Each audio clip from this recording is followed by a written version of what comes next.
This is the end, beautiful friend. This is the end, my only friend, the end of our elaborate plans, the end of everything that stands, the end. No safety or surprise, the end. I'll never look into your eyes again. Mr. Kurtz, he dead. Yeah, man. Here we go. This is the book that I got as a gift from my friend Thales, and he wanted me to read it very badly, so I was like, I'm gonna read it at some point, and I finally did it, and I'm so glad I did. Okay, so Joseph Conrad is a Polish author born in 1857 in Ukraine. He had to move many times. He lived for a while in Russia, then he lived another while in the south of France. He was very good with geography, so he started navigating and working with ships and so on. Then he moved to England later in his life, and that's when he started navigating to further places such as Africa, and this experience that influenced him into writing this book. He only learned how to speak English very late in his life. He was like around his 20s, 21. According to Virginia Woolf in one of the essays she did based on him, he spoke with a thick accent, but that didn't make him less of a speaker, because even though he was an author with English as his second language, he mastered it in ways that many natives are not able to do, right? He died in 1924, but something that I find very interesting is that when he published Heart of Darkness in 1899, King Leopold was still alive. So that was very brave of him, because he was denouncing the things that were being done in Congo. Yeah. And if you know Belgium and Congo and their relation, you know that not many good things came out of it, right? This book sort of has a parallel with Dante Alighieri's Inferno, in which you keep going down further in deeper layers of hell. And the hell in there is as deep. The deeper you get to the forests of Congo, the harshest the situations become. So first, I was telling the story is Marlowe, and he received a spot to navigate a ship as the captain, because the captain has been killed in a very rough manner. And in here we can already see how crazy people become when they are let in some places in which they feel like their crimes cannot be reached by civilization standards, which is the case of this captain, which fought out of some chicken. Very stupid things, and also the ego of the colonizer in these areas in which they thought everything was theirs by right, because they arrived at that territory as if there weren't people living in there already, right? Well, so he ends up being the captain of the ship, and he keeps hearing all the way when he already got into the company and he's going to Africa, and when he gets to Africa, and all the time he just keeps hearing about the very popular famous Kurtz. He could not escape from it. And all the time Marlowe, through the story, he keeps saying the worst things ever happening in that territory, in which the natives from that area are being treated as savage with no rights. And the role of Belgium was to civilize the people in there. But by meaning to bring civilization, they were actually using this as an excuse to explore the territories of Africa instead of building schools, building things for the people in there. And with this saying, I can see a sort of equivalence with things that happened in my country, Brazil. because in here, in the beginning of the 1500s, I've studied for a while in Portugal, and many people in there have this wrong idea as if they came here to do something good, and as if there weren't people living in here already. But it's not just because they hadn't a sort of society established in the way that Europeans had that there weren't any people in here. They built magnificent stuff, but they weren't as corrupted as these Europeans that were arriving here in ships to trade stuff, but actually those things didn't have any value. They devastated all of our forests with pau-brasil and extracted all the gold. The money didn't stay here, so there's no way you can not have some remnants of this exploration up to these days in these countries in Latin America, for example. So I'm a big fan of travel literature. It's also the history of the place. So I did read the Portuguese guys. I did attempt to read at least Os Lusíadas by Camões. But these ones tend to talk about this in a very glamorized way. I cannot take it from them. It is incredible that they did navigate way beyond the Taprobana, and in a time in which you could only be guided by the stars. But the exploration they did in these territories is inexcusable. And we can see this from the point of view of other Europeans. Some of them came in here and they created stories that were complete lies just to sell something to their people back home. Some of them lied about dragons, about fruits that didn't exist, about monsters, about the behavior of those indigenous people native to the land.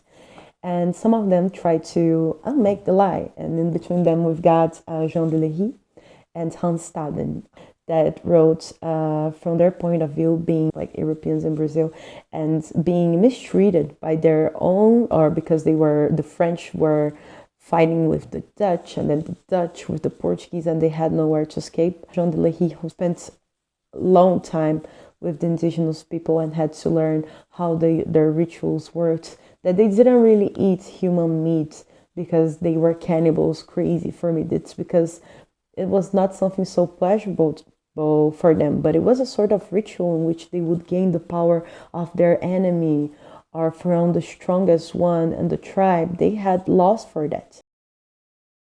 Kurtz was an ivory trader, but he was not just any ivory trader. He could get ivory way more than anyone else there. He did it for groups of people. But he also went down into madness, either because he related too much to the people who were already there and he lost himself in the darkness that he found. During the entire book, while Marlowe is going down the river, he first cannot really go there because his ship has sunk. So he has to fix it for a while, and by that he starts to get the character of the people. But then he finds it more comfortable to be around the natives sometimes than to the people who are supposed to be the civilized ones, right? But anyways, he finally fixes the ship, realizes that the people who are there are mostly because of their names and not because of their capacities. And he just has this growing disgust towards them. But then when he has to do all this stuff, he has so much time taking notice of the jungle, of the people around him, and sometimes just having this moment of reflection. When they are finally arriving in the heart of darkness, in the middle of the jungle where Kurtz is lying, they are attacked by a group of native people. And one of the guys die in front of Marlowe. He has the guy's blood staining his shoes with it. It's something very cruel that we see them go through, just to find out later on that that was one of Kurt's requests, because he didn't want to be saved. He didn't want to go back. And I think I understand why. Like sometimes you get to a situation that is so harsh that you can't go back to normal. Marlowe himself, even though he does go back to live into society, has a moment in which he's reflecting over the fact that those people are living very calm lives, very, unaware of all the terrors being caused by them, by the British, by the Belgian company in Africa, and would they even care? Kurtz really is a very interesting person for the way he makes reflections about the places he's been to. And when Marlowe arrives there, Kurtz is almost dying and unable to have real exchanges with him. But then suddenly, when they are trying to save him and stuff, Marlowe ends up hearing his last words, which are the horror, which is something he has to lie in the future to the woman that loved Kurtz. Because when he says these words, it's too harsh on her, and he has to lie. It was her name that he said it last. When he's back there to the city, seeing all these people living their regular lives, like running errands, the regular stuff, you kind of get how trauma changes your way to see the life of society, the Apollonian world, the world of rules that we have created that is trying to pretend nature doesn't exist. I feel like this is a very extreme situation with Joseph Conrad, right? But when we've been through very traumatic situations and we get back to living with people, especially the most urbanized cities, it's a bit hard to see the way people behave. They look like they are mocking themselves by pretending to do stuff, but they are perfectly respectable people, just as he says himself.